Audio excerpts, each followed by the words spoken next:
नित्य प्रति नए वस्त्रों का धारण करोगी, हर स्त्री करती है, लेकिन 14 वर्षों के लिए आपके लिए वस्त्र कहां से आएंगे?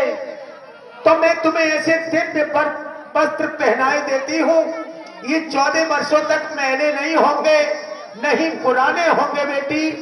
ये मैं अपने पतिव्रत की शक्ति से दिव्य वस्त्र आपको धारण करती हूं।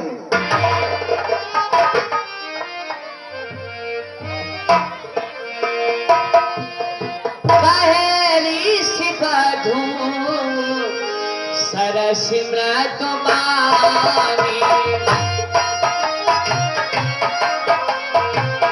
जो अपने दान कर देती है वह स्त्री सर्वश्रेष्ठ कहलाती है और उसको स्वर्ग प्राप्त होता है। धीरज धर्म मित्र अरु नारी, आपत काल परख यही चारी। और बेटी जानकी जी, धीरज धर्म मित्र और नारी मनुष्य के लिए आपत्ति काल में इन चारों चीजों की परीक्षा लेना आवश्यक होता है। वृद्धि रोग बस जड़ धनहीना, अंधि बधीर क्रोधी अति दीना। और बेटी, स्त्री के लिए चाहे अपना पति कोढ़ी हो या बहरा हो, गूंगा हो, लंगड़ा हो, अपाहिज हो, किसी तरह स्त्री के लिए उसकी निंदा नहीं करनी चाहिए, उसी के चरणों में सुख की आशा करनी चाहिए, तो भगवान उसे सुख जरूर देता है। ऐसे हो पति कर किए अपमाना,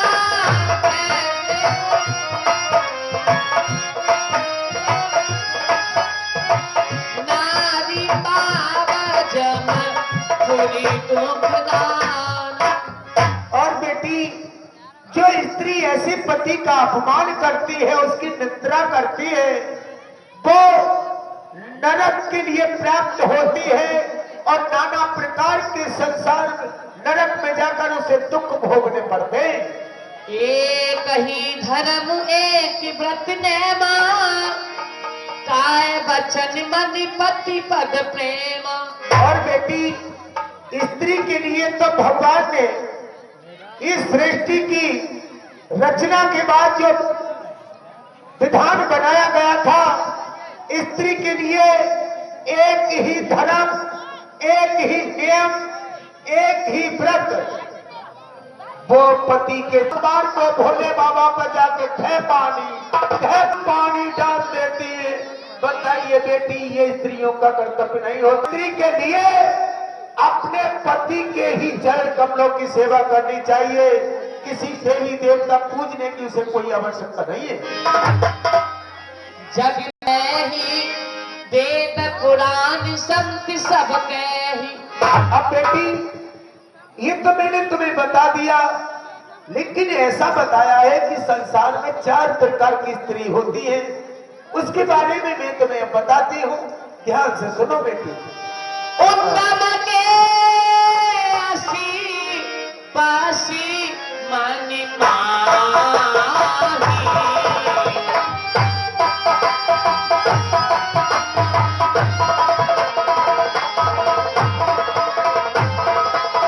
सपने हूँ आने पुरसी जगना। और बेटी जानकी जी, पहले नंबर की जो सर्वश्रेष्ठ पतिव्रता स्त्री होती है, वो अपने पति को छोड़कर धर्म विचार समझ कुल रही, सो निसके क्षत्रिय सुतियस कहे। और की मर्यादा को, लाज को समझकर पतिव्रता धर्म का पालन करती है, वो दूसरे नंबर की स्त्री के लिए भगवान विष्णु के विमान उसे मृत्यु लोक में लेने आते हैं और सूदी वो सब लोग को जाती है। हो बिनु आप सरध है तेरे जोई,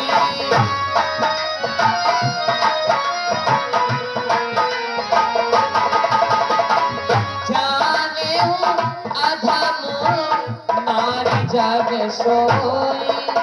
और बेटी, अब तक तो मैंने तुम्हें पतिव्रता स्त्रियों के बारे में बताया है, अब नीच स्त्रियों के बारे में सुन लो कि नीच के प्रकार की होती है। जो नीच नीति की स्त्री होती है उनके बारे में सुनो। बताओ। बिना अवसर पाए अपने ही मन से कार्य करती हो, नहीं तो माँ बाप की मानती हो, नहीं सास ससुर पति की मानती हो, वो स्त्री अधम कहलाती है। पतिवाचक पर पातिव्रत करही, रोवक नरक कल्प सत परही। और बेटी, जो पंचक नारी होती है, अपने पति को छोड़कर अपने पति को धोखा देती हो, उसके पीठ पीछे छुरी भोंकती हो, वो स्त्री पराये पुरुषों के साथ घूमती हो, वो एक बार नहीं 7 बार उसे नरक कुंड में डाल जाता है और यमराज के दूत उसे गर्म खंभे से बांधकर कोड़ों की पार लगाते हैं। छने सुख लागे जब जन्म सती कोटि, दुख ना समझते सब को खोटी। जो स्त्री अपने पति की मजबूरी को ना समझती हो, घर में किसी प्रकार से बेटी पैसे की या किसी चीज की समस्या आ ही जाती है मनुष्यों पर, वो अपने पति की समस्या को ना समझती हो, अपनी ही जिद करती हो, कहती हो कि मुझे लाली लाओ, लिपस्टिक लाओ, मुझे ये लाओ, शॉपिंग कराओ। बेटी, वो स्त्री कभी जीवन में सुख नहीं पा सकती, उसे भगवान ही खुद तरह तरह के दुख भोगने को उसके शरीर में रोग पैदा कर देता है। बिनु श्रम नारी परम गति लहही, पतिव्रत धर्म जारी छल कहे। और जो स्त्री अपने सुख के कारण पति को धोखा देकर अपने पतिव्रत धर्म को नष्ट करती है, इधर उधर आवाराओं की तरह घूमती है, वो स्त्री नरक कुंड में जाकर कभी सुख नहीं भोगती। थोड़े आते हैं जो उनको मांस को नोच नोच कर खाते हैं, तरह तरह के दुख यमराज से नरक कुंड में दिखाते हैं।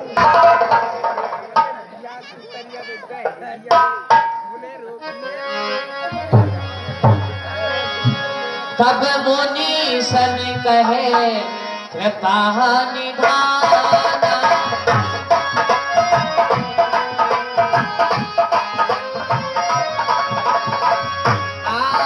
की आज्ञा हो तो हम दूसरे वन में जाना चाहते हैं। यही विधि कहो जाओ अब स्वामी, कहो नाथ तुम अंतर जामी। मैं आपको आगे जाने की कैसे आज्ञा दे सकता हूँ? आप तो सर्वत्र सर्व स्वामी हैं, आप तो सब बातों को जानते हैं। ठीक है मुनिवर, अब हम चलते हैं। प्रणाम।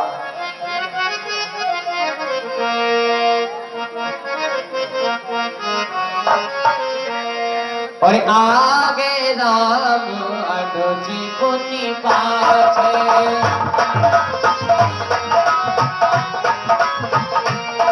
ओ मुनि बलि बेश बलि अति पाछे।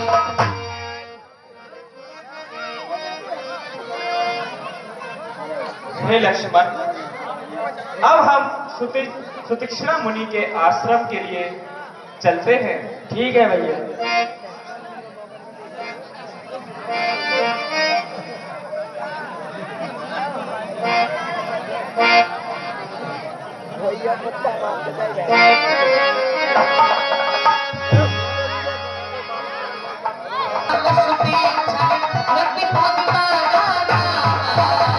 गुरुजी, आज वो सुतीक्षण दिखाई नहीं दे रहा पाठशाला में। कहीं चला गया होगा नालायक।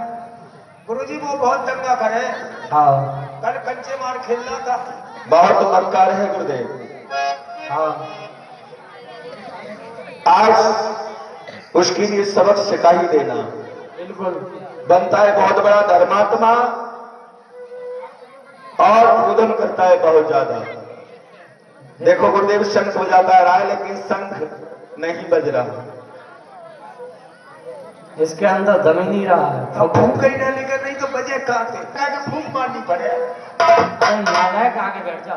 देख लो गुरु के ऊपर चढ़ हो जाए ना वो शनिचर देवता पूरो।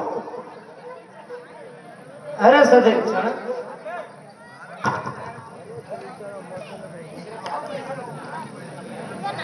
अरे सतीक्षण कहिए गुरु जी। इतनी देर आज तूने कहाँ लगा दी? इतनी देर घर से ही आया हूँ। अब देखो गुरुदेव न दुआ न नमस्ते। तो हुई।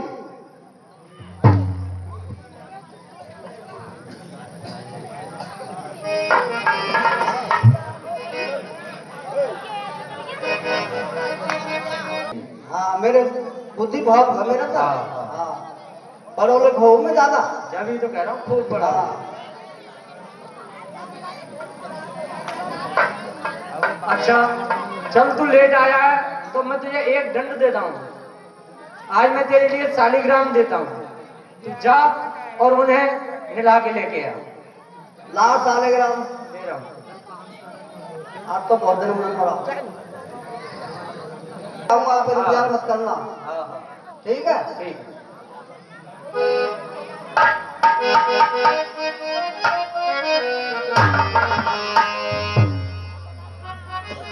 तो देखता हूँ इनसे ही काम चला लूं, शालिग्राम से काम मत बनी जाए।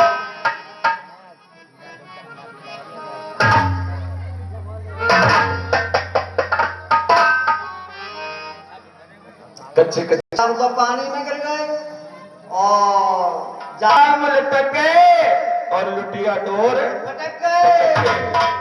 आज सुधी पिटाई नहीं करेंगे, तेरी तुड़ाई करेंगे। कुटाई हाँ कुटाई का उनके पास कोई ओखली है? ओखली नहीं है, और उनके पास बहुत बड़ा हथियार है। हाँ सब देखी जाए तुम्हारे गुरु जी दोनों आने जो। अच्छा चल तो आज तुझे बेटे माले में पड़ और देखी जाए।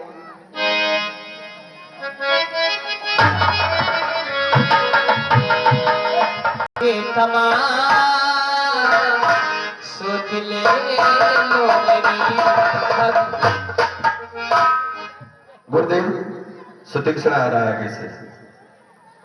गुरुदेव प्रणाम। प्रणाम। आ गया? देखिए बहुत जल्दी आएगा। जल्दी आ। ले शालिग्राम। गुरु जी शालिग्राम से काले पड़ गए। नहलाते में तो परेशान है वो जो है भाई साहब। अरे नालायक, ये शालिग्राम है? क्या है वो? अरे ये जामुन ले आया तुम्हें? जामुन नहीं है गुरु जी, देखो ध्यान से। अरे ये काले काले जामुन ही है। अंगूठा लगा के देखो पर घेर ले। अरे नालायक, ये कहाँ से उठा लाया है? शालिग्राम नहीं है ये। नहीं है? क्या है? अभी बताता हूँ तुझे, रुक जा। तो पुणे पुणे चंदन और पुणे पुणे पानी और शालिग्राम गिर गए तो हमने कहा जाने और शालिग्राम गिर गए तो हमने कहा।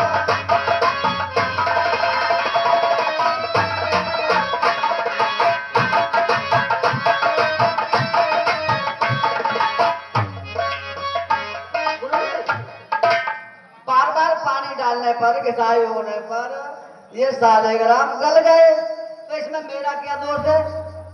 तेरा तो कोई दोष नहीं है, दोस्त तो मैं तुझे बताऊंगा शालिग्राम को। हेलो, इसी बीच ये कुछ मुद्राएं इस प्रकार से हैं। हेलो, 5 रुपए माधव, 5 रुपए माधव, 50 रुपए धर्म। नहीं आए ना तब तक यहाँ पर आ मन जाना। हेलो